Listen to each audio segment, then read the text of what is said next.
নাই, এতিয়াও মন বাহিৰত ঘূৰি ফুৰিছে। সেইকাৰণে তেওঁলোকে বিভিন্ন ধৰণৰ কথা বতৰা পাতি থাকিব।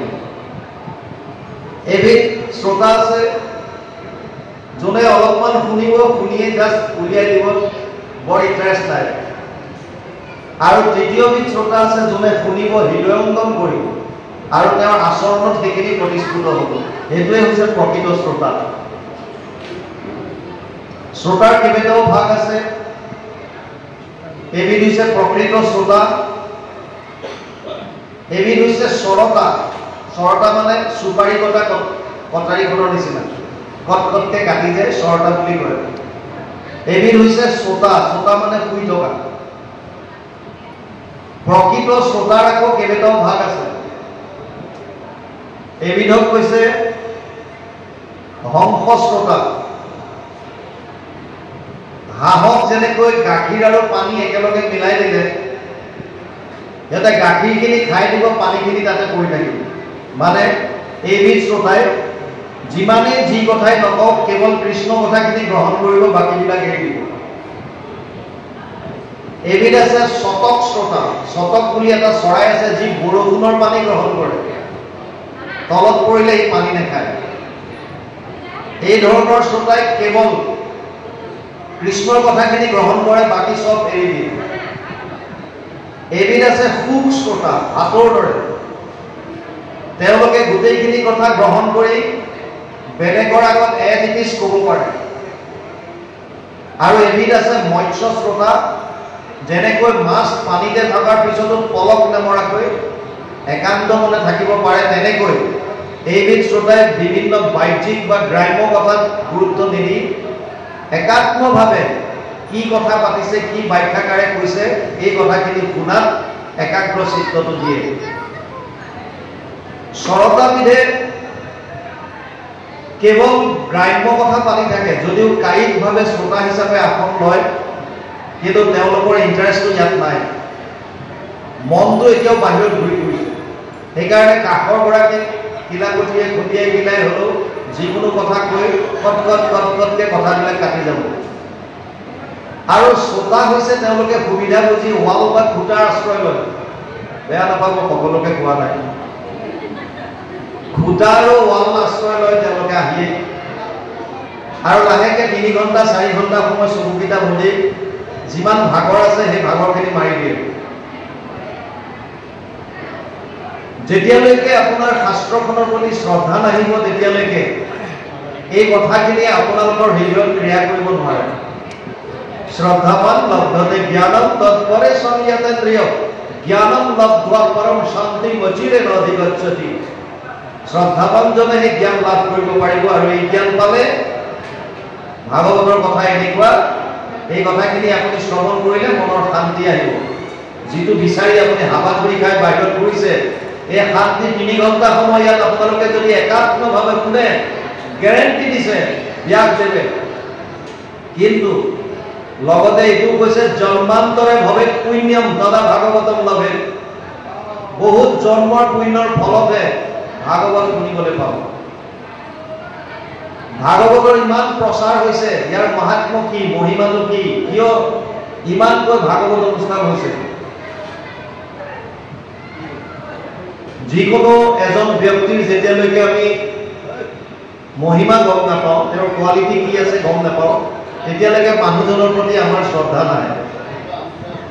যেতিয়া আমি গম পাম যে মানুহজনৰ এটা বিশেষ কোৱালিটি আছে, তেতিয়া সেই মানুহজনৰ প্ৰতি আমাৰ শ্ৰদ্ধাত মূৰটো খাই যায়। তেনেকৈ যেতিয়ালৈকে এখন গ্ৰন্থৰ মাহাত্ম্যই গম নাপাওঁ, আচলতে আছে কি ভাগৱত, ইমান সময় 3 জন বাপে পাঠ কৰিলে, আপোনালোকে কোনোবা এজনে ক'ব পাৰিবনে যে কি পাঠ কৰিছে? হয়, পাৰিব। কোন স্কন্ধত আছে বাৰু?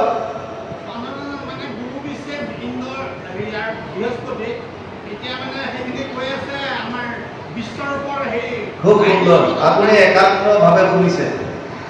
6ষ্ঠ স্কন্ধৰ কথা চলি আছে, বিদ্যাসুৰ বধৰ। বিদ্যাসুৰ বধৰ কথা চলি আছে।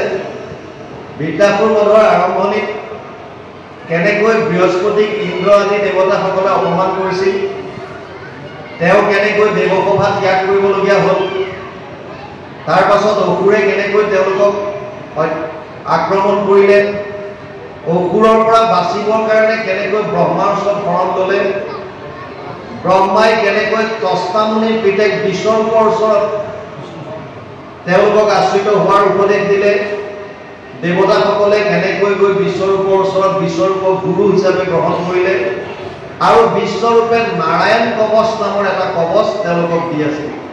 ইমান সময় আমি যেতিয়াৰ পৰা আহিছোঁ ইয়ালৈ নাৰায়ণ কৱচৰ কথা পাঠ কৰি আছে। যি কি নহওক, ভাগৱতৰ মাহাত্ম্যটো অকণমান বুজিলো। ভাগৱত এনেকুৱা এখন গ্ৰন্থ, ব্যাসদেৱে লিখিছে, যত্ৰ যত্ৰ ভাগৱতী বৰ্ত ভক্তি আদি কাম ব্ৰজেত কথা শব্দম সমকৰ্ণম তত্ৰিকম তৰুণয়ে। পদ্মপুৰাণ উত্তৰখণ্ড ভাগৱত মাহাত্ম্য ৩য় অধ্যায় ৯ নম্বৰ শ্লোক। য'ত য'ত ভাগৱতৰ কথা হয় তালৈ তিনিটা বস্তুৰ আগমন ঘটে বুলি কৈছে। প্ৰথম ভক্তি, দ্বিতীয় জ্ঞান, তৃতীয় বৈৰাগ্য। আপোনালোকে যদি একাত্মভাৱে শুনে, তিনিটা কথাৰ গেৰেণ্টি ব্যাসদেৱে দিছে। আপোনালোকৰ হৃদয়ত ভক্তি বস্তু তৰুণ হৈ যাব, জ্ঞান বৃদ্ধি হ'ব, আৰু লগতে সংসাৰৰ প্ৰতি কিছু হ'লেও বৈৰাগ্য ভাৱ আহিব। কিন্তু ইয়াৰ পৰা ওলাই যোৱাৰ পাছত কোনে কিমান সময়লৈকে আপোনালোকে ভক্তি বস্তু হৃদয়ত ধাৰণ কৰি ৰাখিব পাৰে, সেইটো আপোনালোকৰ সুকীয়া সুকীয়া কথা। কথা ভাগৱতস্যাপি নিত্যম ভৱতি যৎ গৃহে তৎ গৃহম তীৰ্থৰূপম হি বাসতম পাপনাশনম।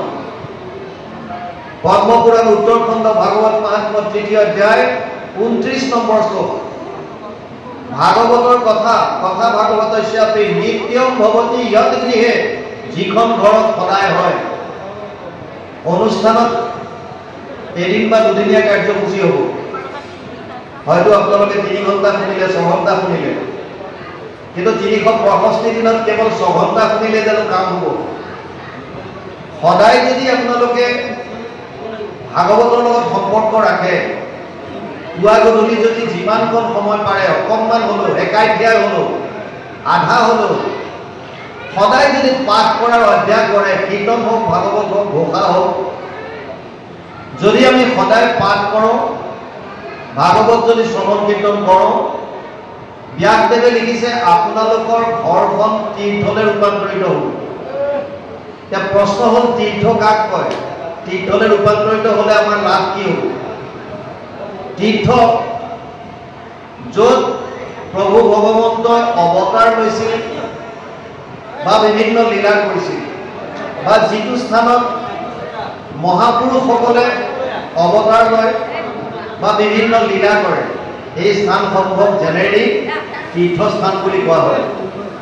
এই তীৰ্থক্ষেত্ৰত আগতে সন্ত মহন্তসকলে ভগৱানৰ চৰিত্ৰসমূহ শ্ৰৱণ কীৰ্তন কৰাইছিল, তাত তেওঁলোকে চৰ্চা কৰিছিল, আৰু আমাৰ ভকতসকল তালৈ গৈ শ্ৰৱণ কৰাৰ সুবিধা পাইছিল। গুৰুজনা অৱতাৰ লোৱাৰ পাছত সংস্কৃতৰ কঠিন কঠিন গ্ৰন্থবিলাক আমি বুজিব পৰাকৈ সুন্দৰভাৱে অনুবাদ কৰি দিলে। এতিয়া আমি শাস্ত্ৰ শুনিবৰ কাৰণে তীৰ্থক্ষেত্ৰলৈ যোৱাৰ কোনো প্ৰয়োজন নাই। নিজৰ ঘৰতে আপোনালোকে শাস্ত্ৰ অধ্যয়ন কৰিব পাৰে আৰু নিজৰ ঘৰখনকে তীৰ্থক্ষেত্ৰলৈ ৰূপান্তৰ কৰিব পাৰে। লাভ কি হ'ব তেতিয়া? যদি আপোনাৰ ঘৰখন তীৰ্থলৈ ৰূপান্তৰিত হয়, তেতিয়াহ'লে আপোনালোকৰ গৃহত যদি জানি বা অজানিতে কিবা যদি পাপ আছিল, এই সমস্ত পাপৰ পৰা পৰিত্ৰাণ পাব পাৰিব। ব্যাসদেৱে আজিৰ পৰা ৫,৫০০ বছৰ আগতে এটা কথা অনুমান কৰিছিল যে কলি যুগৰ মানুহে প্ৰতিটো বস্তুত তুলনা কৰি চাব, কম্পেয়াৰ কৰি চাব, কোনটো পন্থত গ'লে মোৰ লাভ বেছি। যেনেকৈ পলিটিচিয়ানবিলাক ৰাতিপুৱালৈকে এটা পাৰ্টিত থাকে, আকৌ দেখিব আবেলি বেলেগ এটা পাৰ্টিত জইন কৰিছে সাংগ পাংগ লৈ, মানে সিটো পাৰ্টিত লাভ বেছি আহিব। সেইকাৰণে ব্যাসদেৱে লিখিছিল, অশ্বমেধ সহস্ৰাণি বাজপেয় শতানি চ শুকশাস্ত্ৰ কথায় চ কলৌ নৰহন্তি সৰসি। যদি কলি যুগত কোনোবাই 1000 অশ্বমেধ যজ্ঞ আৰু 100টা বাষ্পীয় যজ্ঞ কৰিব পাৰে। 1000 অশ্বমেধ যজ্ঞ আৰু 100টা বাষ্পীয় যজ্ঞ কৰি যিটো ফল তেওঁলোকে পাব, ভাগৱত শ্ৰৱণ কীৰ্তনৰ যিটো ফল হ'ব, এই ফলৰ 16 ভাগৰ 1 ভাগ বুলি কৈছে। মানে কলি যুগত কোনোবাই যদি 1000টা অশ্বমেধ যজ্ঞ আৰু 100টা বাষ্পীয় যজ্ঞ কৰে, তেওঁলোকে যিটো ফল পাব, আপোনালোকে অনুষ্ঠিত কৰাৰ দৰে ভাগৱতৰ অনুষ্ঠানৰ পৰা তাৰ 16 গুণ বেছি হ'ব। পদ্মপুৰাণ উত্তৰখণ্ড ভাগৱত মাহাত্ম্য 3য় অধ্যায় 30 নম্বৰ শ্লোক। ভাগৱতৰ প্ৰতিটো শব্দত প্ৰভু ভগৱন্ত বিৰাজমান হৈ আছে। তেনেয়ম বাৰ্ময় মূৰ্তি প্ৰত্যক্ষ বৰ্ততে হৰি সেৱাত শ্ৰৱণাত পথত দৰ্শনাত পাৱনাশিনী। ভাগৱত প্ৰভু ভগৱন্তৰ বাংময় মূৰ্তি বুলি কয়। ইয়াত বাণী হিচাপে বিৰাজমান হৈ আছে প্ৰতিটো শব্দত। এই ভাগৱত যদি কোনোবাই সেৱা কৰিছে, সেৱাৰ দ্বাৰা, শ্ৰৱণ যদি কৰে, শ্ৰৱণৰ দ্বাৰা, পাঠ যদি কৰে, পাঠৰ দ্বাৰা, আৰু নহলে কোনোবাই যদি দৰ্শন মাত্ৰ কৰিছে, দৰ্শনৰ দ্বাৰা আপোনালোকৰ সমস্ত পাপ মাফ হ'ব পাৰে। 3য় অধ্যায় ভাগৱত মাহাত্ম্য 62 নম্বৰ শ্লোক, পদ্মপুৰাণ উত্তৰখণ্ড। ভাগৱত সমস্ত শাস্ত্ৰৰ সাৰ। আমাৰ সনাতন ধৰ্মৰ মূল হৈছে বেদ। বেদ 4খন আছে, ঋক সাম যজুৰ অথৰ্বৈক্য চতুৰ্বেদ ঊৰ্ধ্বতে ভাৰত পুৰাণম চ পঞ্চম বেদ উচ্যতে। 1:4-20 প্ৰথম স্কন্ধ 4ৰ্থ অধ্যায় 20 নম্বৰ শ্লোক ভাগৱত। ঋকবেদ, সামবেদ, যজুৰ্বেদ আৰু অথৰ্ববেদ 4খন বেদ। যদিও 4খন বেদ বুলি কোৱা হয়, মহাভাৰত আৰু ভাগৱতক পঞ্চম বেদ বুলি কোৱা হৈছে। বেদৰ 4টা ভাগ আছে। এটা সংহিতা বুলি কয়, য'ত মন্ত্ৰবিলাক আছে, যিমানবিলাক যাগ যজ্ঞত মন্ত্ৰ লাগে, এই মন্ত্ৰবিলাক আছে সংহিতা। এটা পাৰ্ট আছে ব্ৰাহ্মণ্য, গদ্য আকাৰে বিধিবিলাক আছে তাত। আৰণ্যক আছে, আৰু শেষৰ পাৰ্টটো হৈছে উপনিষদ, বেদান্ত বুলি কয়, বেদৰ অন্ত। বেদৰ সাৰ ভাগ বেদান্তত আছে, য'ত আত্মা পৰমাত্মাৰ বিষয়ে বৃহৎভাৱে লিখা আছে। মূল উপনিষদ 108খন, তাৰে অতি জনপ্ৰিয় 11খন। এই উপনিষদৰো সাৰ হৈছে ভাগৱত। সৰ্ব বেদান্ত সাৰম হি শ্ৰী ভাগৱতম ইষ্যতে জয়স ৰসামৃত তৃপ্তৈষ নাম নত্ৰ হৃদি ক্বচিৎ। 12, 13, 15 দ্বাদশ স্কন্ধ 3য় অধ্যায় 15 নম্বৰ শ্লোক ভাগৱত। মহাপুৰুষ মাধৱদেৱে এই শ্লোকৰ অনুবাদ কৰিছে ঘোষাত 18 নম্বৰ পদজোকাত। তেওঁ লিখিছে, সমস্ত বেদান্ত সাৰ মহাভাগৱত শাস্ত্ৰ, ইহাৰ অমৃত ৰস পায়, পৰম সন্তোষে পান কৰিলে যিজনে তাৰ অন্যত্ৰ ৰসত ৰতি নাই। বেলেগত আৰু ৰতি নাথাকে। যদি আমি একান্তভাৱে মন দি পেলাই যদি এই শাস্ত্ৰ আমি ভালদৰে শ্ৰৱণ কৰোঁ, কাৰণ সমস্ত বেদান্তৰ সাৰ বুলি কৈছে ইয়াক, আৰু বেলেগে বেদ পঢ়াৰ প্ৰয়োজন নাই। ভাগৱততে সমস্ত কথা আছে। গতিকে ভাগৱত আমি শ্ৰৱণ কৰিব লাগে। যিখিনি কথা আমাক ভক্তি মাৰ্গত প্ৰয়োজন, এই সমস্তখিনি কথা ভাগৱতৰ মাজত আছে। ভাগৱত আৰম্ভ হৈছে নৈমিষাৰণ্যত। মূল গ্ৰন্থ সংস্কৃতত আছে, 12টা স্কন্ধ, 335টা অধ্যায়, 5,96,000 শব্দ, 10টা লক্ষণ। অত্ৰ স্বৰ্গ বিসৰ্গ স্থানম পোষণম উদয় মনন্তৰে অনুকথা নিৰোধ মুক্তি আশ্ৰয়। 2:1 দ্বিতীয় স্কন্ধ 10ম অধ্যায় 1ম শ্লোক ভাগৱত। স্বৰ্গ বিসৰ্গ স্থান পোষণ উতি মনন্তৰ ইশানো নিৰোধ মুক্তি আশ্ৰয়, 10টা লক্ষণ কৈছে ভাগৱতে। 3য় স্কন্ধৰ পৰা লক্ষণসমূহ আৰম্ভ হৈছে দ্বাদশলৈকে। প্ৰথম লক্ষণ হৈছে স্বৰ্গ আদি সৃষ্টি। প্ৰলয়ৰ পাছত এই আমি দেখি থকা সংসাৰখন গ্ৰহ নক্ষত্ৰ এই ব্ৰহ্মাণ্ড কেনেকৈ সৃষ্টি হ'ল তৃতীয় স্কন্ধত আহিব চতুৰ্থত বিসৰ্গ দ্বিতীয় সৃষ্টি ব্ৰহ্মা আদিৰ দ্বাৰা এই সৃষ্টি বিস্তাৰ কেনেকৈ হৈছে পঞ্চম স্কন্ধ স্থান বিভিন্ন ভূগোল খগোল এই সমস্তবিলাক গ্ৰহ নক্ষত্ৰ নৰকলৈকে যত যিমান আছে গোটেইখিনি পাব ষষ্ঠ স্কন্ধ পোষণ আজি আমি যিটো আলোচনা কৰিম প্ৰভু ভগৱন্তই কেনেকৈ জীৱসমূহ পোষণ কৰে সপ্তমত আছে উতি মানে বাসনা আহৰিক বাসনা দৈবিক বাসনা আৰু মানৱীয় বাসনা আমাৰ এই বাসনাবিলাকৰ ওপৰত 15টা অধ্যায়ত সপ্তম স্কন্ধত সুন্দৰভাৱে ব্যাখ্যা কৰিছে অষ্টমত আছে মনন্তৰ মনু আৰু মনুপুত্ৰসকলৰ কথা নৱম স্কন্ধ ভাগৱত ৰাজবংশাৱলী লক্ষণ হৈছে ঈশানু দশম স্কন্ধ হৈছে নিৰোধ 90টা অধ্যায় আছে 335টা অধ্যায়ৰ আটাইতকৈ ডাঙৰ স্কন্ধ হৈছে ভাগৱতৰ দশম স্কন্ধ তিনিটা ভাগ কৰিছে আদি মধ্য আৰু শেষ স্বামী একাদশ স্কন্ধ হৈছে মুক্তি আৰু দ্বাদশত কৈছে আশ্ৰয় বা শৰণ যদিও 10টা লক্ষণ কৈছে 12টা স্কন্ধ আছে ভাগৱতৰ মূল লক্ষ্য এটা এইটো হৈছে আমি মানুহে কলিযুগৰ মানুহে আশ্ৰয় ক'ত লওঁ শৰণ ক'ত লওঁ এই আশ্ৰয় কথাটোৰ প্ৰতিপন্ন কৰিবৰ কাৰণে বাকি 9টা লক্ষণ বৰ্ণনা কৰিছে দশমাৰ্থ বিশুদ্ধ্যাৰ্থম নবানি নিহ লক্ষণম বৰ্ণয়ন্তি মহাত্মান শ্ৰুতেনা অৰ্ধেন চাঞ্জসা 2:10 দ্বিতীয় স্কন্ধ দশম অধ্যায় 2 নম্বৰ শ্লোক ভাগৱত আৰম্ভ হৈছে নৈমিষাৰণ্যত নৈমিষ শব্দটো নিমিষৰ পৰা আহিছে চকুৰ এটা পলক সময়ৰ এটা যোগ পদ্মপুৰাণত কথা আছে কলিযুগ অতি ভয়ানক আমি সকলোৱে জানো এই কলিযুগৰ ভয়াবহতাৰ কথা লক্ষ্য কৰিলে কিছু ঋষি মুনিয়ে প্ৰয়াগ ক্ষেত্ৰত ভগৱান নাৰায়ণৰ দৰ্শন কৰে আৰু দৰ্শন কৰাৰ পাছত তেওঁলোকে কয় যে হে প্ৰভু বৰ ভয়ানক দিন আহি আছে কলিযুগ মানুহৰ মনবিলাক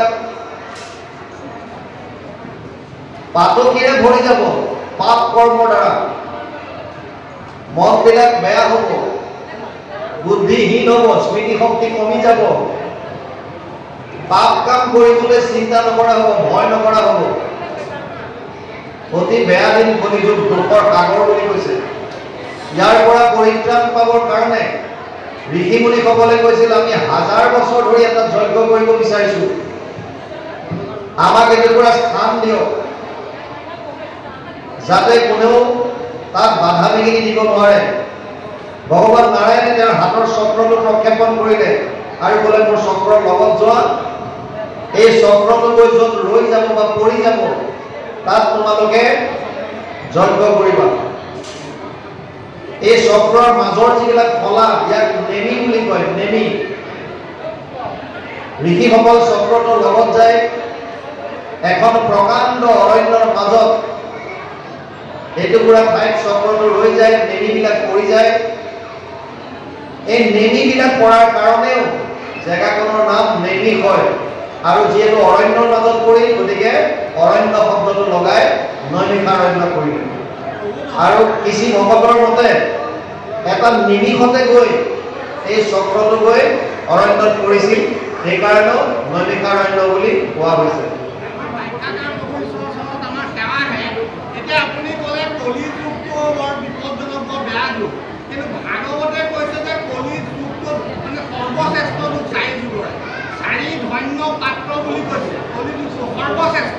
যিটো যুগত দেৱতাসকলে জন্ম ল'বলৈ মনুষ্য দেহ বিচাৰিছিলে এই যুগটো কেনেকৈ বেয়া হ'ল কিহৰ কাৰণে কৈছে কথাটো বুজিলো কলি যুগক আপুনি খুব সুন্দৰ প্ৰশ্ন কৰিছে যেতিয়া আপোনাৰ উত্তৰ আহি আছে আপুনি নিজে গম পাব 28000 ঋষি মুনিয়ে 1000 বছৰ ধৰি যজ্ঞ কৰিলে কিহৰ কাৰণে যে কলি যুগৰ মানুহে যিহেতু দুখৰ সাগৰ কলি বুলি কৈছে ইয়াৰ পৰা কেনেকৈ মানুহখিনিয়ে পৰম আনন্দ লাভ কৰিব পাৰে, মনুষ্যৰ জীৱন কেনেকৈ সফল কৰিব পাৰে, তাৰ কাৰণে তেওঁলোকে হাজাৰ বছৰ যজ্ঞ কৰিলে। কিন্তু যজ্ঞৰ পৰা একো ফল নাপালে। নোপোৱাৰ কাৰণে সুতমুনিক বাখ্যাৰ আসনত বহুৱাই এই 28,000 ঋষিৰ ভিতৰত যিজন কথামৃত ৰসস্বাদ কুশল শৌনক অব্ৰবীত পদ্মপুৰাণ ভাগৱত মাহাত্ম প্ৰথম অধ্যায় 3 নম্বৰ শ্লোক, যিজন কথামৃত পান কৰাত কুশল, সেইজনে ক'লে শৌনক বদতি শুনা সুত মহামানী পৰম পাতকী কলি পাইলে হেন জানি। শৌনকে কৈছে পাতকী বুলি, কিহৰ কাৰণে ভাল সেইটো কথা আহিব।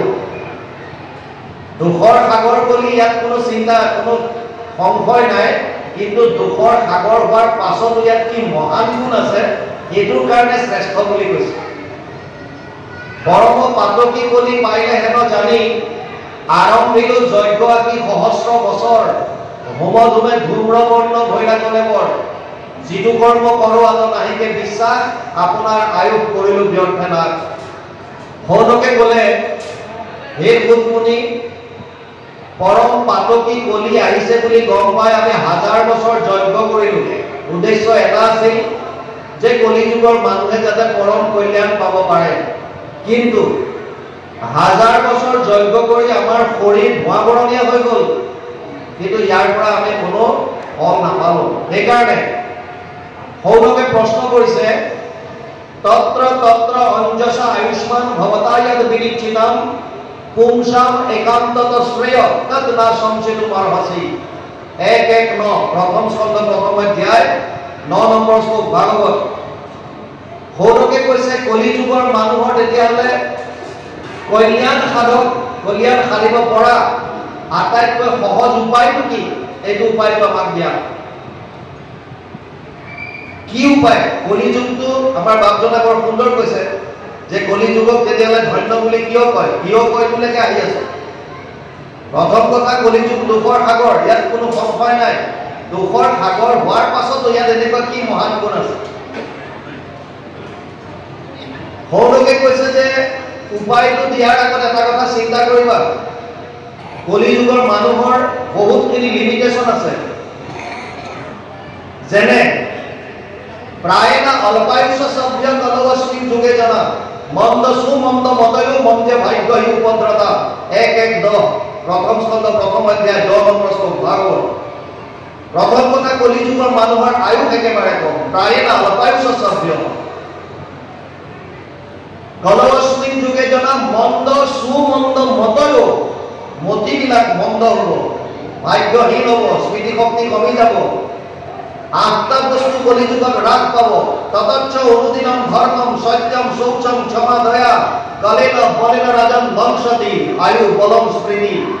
12:2-1 দ্বাদশ স্কন্ধ 2য় অধ্যায় প্রথম শ্লোক ভাগৱত। তাত কৈছে 8টা বস্তু কলি যুগত হ্ৰাস পাব: ধৰ্ম, সত্য, শৌচ, ক্ষমা, দয়া, আয়ু, বল আৰু স্মৃতি। সেইকাৰণে শৌনকে কৈছে একেবাৰে সহজ উপায় দিবা যাতে কম দিনৰ ভিতৰত আমি পৰম গতি লাভ কৰিব পাৰোঁ। বাপজনাই কৈছে যে যদি কলি ইমানেই বেয়া, ইমান ভাল বুলি কিয় কৈছে? কলো দোষ নিধে ৰাজন অস্তি এক মহান গুণ কীৰ্তনাদেৱ কৃষ্ণস্য মুক্ত সংগ পৰম ব্ৰজে।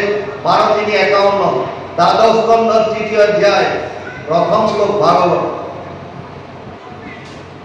12:3-51 দ্বাদশ স্কন্ধ 3য় অধ্যায় 51 নম্বৰ শ্লোক ভাগৱত। তাত কি কৈছে? যদিও কলি যুগ দুখৰ সাগৰ, আমাৰ মহাপুৰুষ মাধৱদেৱে তাৰ লগত মিলা জোলা এটা পদ এফাকি ঘোষাত দিছে, দুখৰ সাগৰ কলি তাকো পৰীক্ষিত ৰাজা গুণ দেখি কৰিলা ৰক্ষণ। কি গুণ? অন্ত্যজাতি পাতকীও কলি তৰয় মুখে মুখে কৰি কৃষ্ণৰ কীৰ্তন। যদিও পৰম পাতকী কলি যুগ, ইয়াত এটা মহান গুণ আছে, কেৱল মাত্ৰ কৃষ্ণৰ নাম লৈ অন্ত্যজাতি পাতকীও পৰম গতি লাভ কৰি যাব পাৰে। সেইকাৰণে কলি যুগক ধন্য বুলি কৈছে। ভাৰত বৰিব ধন্য কলি যুগ আমি গায়ে থাকো, হৰি হৰি হৰি হৰি। আৰু ব্ৰহ্মাৰ প্ৰাৰ্থনী নৰতনু অনুপাত, এই 3টা বস্তু পালো আমি। কলি যুগ, ভাৰত বৰি হৰিনাম আৰু মনুষ্যৰ তনু, চাৰিটা বস্তু দুৰ্লভ, চাৰিটা বস্তু কলিযুগত নি লৈছে। আৰু ইয়াৰ লগত পঞ্চম এটা আমি বস্তু পালো যে আমি গুৰুজনাক পালো, শ্ৰীমন্ত শংকৰদেৱক আমি নিজে আমাৰ গুৰু হিচাপে পালো। আটাইকেইটা বস্তু পালো, এতিয়াও যদি আমি পাৰ পাব নোৱাৰো, এই আটাইখিনি সুবিধা পোৱাৰ পাছতো যদি কলিযুগৰ মানুহে পাৰ পাব নোৱাৰে, তেতিয়াহ'লে আমাতকৈ আৰু দুৰ্ভগীয়া কোনো নাই। মনুষ্য শৰীৰ পায়া যিটো নৰমন, নগৰৰ যদি কিন্তু শ্ৰৱণ কীৰ্তন, বিফলে জনম গৈলা ভৈলা সৰ্বনা, জীৱন্ততে মৰা কিন্তু ভাটিৰ নিশ্বাস, কীৰ্তনত লিখি থৈ গৈছে গুৰুজনাই। যদি কলিযুগত জন্ম লোৱাৰ পাছতো আমি যদি আমাৰ পৰম কল্যাণ সাধিব নোৱাৰো, আমি যদি মুক্তি লাভ কৰিব নোৱাৰো, আমি যদি প্ৰভু ভগৱন্তৰ ভক্তিৰ ৰস যদি পাব নোৱাৰো, তেতিয়াহ'লে আমাৰ জীৱনটো বিফলে যাব বুলি কৈছে। যিকি নহওক, সৌনকে প্ৰশ্ন কৰিলে যে বয়স একেবাৰে কম, আয়ুস একেবাৰে কম, স্মৃতিশক্তি কম, বুদ্ধিহীন হ'ব, গতিকে তুমি এনেকুৱা উপায় দিয়া, সহজ সৰল উপায় যিটো কৰিলে কলিযুগৰ মানুহে মায়াৰ পৰা পৰিত্ৰাণ পাব পাৰে আৰু পৰম আনন্দ যাতে লাভ কৰিব পাৰে। আমাক দুটাই বস্তু লাগে, এটা হৈছে মায়াৰ পৰা নিবৃত্তি অৰ্থাৎ পৰিত্ৰাণ, দ্বিতীয়টো হৈছে আনন্দ। এই দুটা বস্তু আমাক লাগে। আৰু সুতমুনিয়ে উপায় দিলে, সবেই পুংসম পৰো ধৰ্ম যত ভক্তিৰ অধুক্ষজে অহেতুকি অপ্ৰতিহত যেন আত্মা সম্প্ৰসিদ্ধতি। 1-2-6 প্ৰথম স্কন্ধ 2য় অধ্যায় 6 নম্বৰ শ্লোক ভাগৱত। কলিযুগৰ মানুহে পৰম কল্যাণ যদি পাব বিচাৰিছে, আনন্দ যদি আপোনালোকে বিচাৰিছে, এটাই উপায় দিছে, সেইটো হৈছে কৃষ্ণত ভক্তি। প্ৰথম স্কন্ধ 2য় অধ্যায় 6 নম্বৰ শ্লোক ভাগৱত। এটাই উপায় আছে, তাৰ বাহিৰে বেলেগ নাই কলিযুগত। কৃষ্ণত একান্ত ভক্তি কেনেকৈ কৰিব? দুটা চৰ্ত দিছে, অহেতুকি অপ্ৰতিহত। প্ৰথম কৈছে কোনো হেতু থাকিব নোৱাৰিব, নিষ্কাম ভাৱে। আমি কৃষ্ণত ভক্তি কৰো, কিন্তু আমাৰ কামনা থাকে। ভগৱানে অৰ্জুনকো কৈছে, 4 ধৰণৰ ভকত মোৰ ওচৰলৈ আহে, চতুৰ্বিধা ভজন্তে মাম জনা সুকৃতি ন অৰ্জুন, আৰ্ত জিজ্ঞাসু অৰ্থাৰ্থী জ্ঞানী চ ভৰতৰ্ষভ।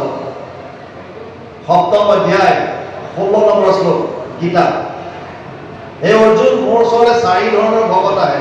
এবিধ হৈছে আৰ্ত, মানে বিপদত পৰি ঈশ্বৰ নাম লয়। যেতিয়া বিপদ আহিব তেতিয়াই কৃষ্ণ কৃষ্ণ, বিপদ গ'ল কৃষ্ণক পাহৰিলে। এইবিলাক হৈছে আৰ্ত, গজেন্দ্ৰৰ দৰে। এবিধ হৈছে জিজ্ঞাসু, যাৰ জানিবলৈ মন, মই কোন, এই শৰীৰ পোৱাৰ আগত মই কি আছিল, মই কি কৰা উচিত, মই কলে যাম, এই শৰীৰটো ত্যাগ কৰাৰ পাছত, মোৰ মৃত্যু হোৱাৰ পাছত মই একদম নিশ্চিন্ন হৈ যাম, নে মই মোৰ এক্সিষ্টেঞ্চ থাকিব, মই কোন, এই জানিব বিচৰা জিজ্ঞাসু ভাৱ লৈ আহে। এবিধ আহে অৰ্থাৰ্থী, খালি টকা পইচা ধন ধান সম্পত্তি বিচাৰি ভগৱানক আৰাধনা কৰে, ধ্ৰুৱৰ দৰে কেৱল অৰ্থ বিচাৰি। আৰু এবিধ হৈছে জ্ঞানী, যিসকলে জানিলে, ভকতৰ মুখৰ পৰা গম পালে, কলিযুগৰ মানুহৰ যদি কিবা মূল কৰ্তব্য আছে, কৃষ্ণত একান্ত শৰণ আৰু ভকতৰ সংগত লীলাসমূহ শ্ৰৱণ কীৰ্তন, এইকেইটা কৰ্মৰ দ্বাৰাইহে আমি পৰম গতি লাভ কৰিব পাৰিম, তাৰ বাহিৰে বেলেগ উপায় নাই। আৰু তাৰ পাছত ক্ৰমাগতভাৱে ভাগৱত আগবাঢ়িছে, আহি আহি 6ষ্ঠ স্কন্ধত ওলাল। 6ষ্ঠ স্কন্ধত বৃত্তাসুৰ বধ মূল যিটো আজি আখ্যান ওলাইছে। এবাৰ দেৱতাসকলে স্বৰ্গত তেওঁলোকে বিৰাট আনন্দত মতলীয়া হৈ থাকোঁতে বৃহস্পতিৰ আগমন ঘটে।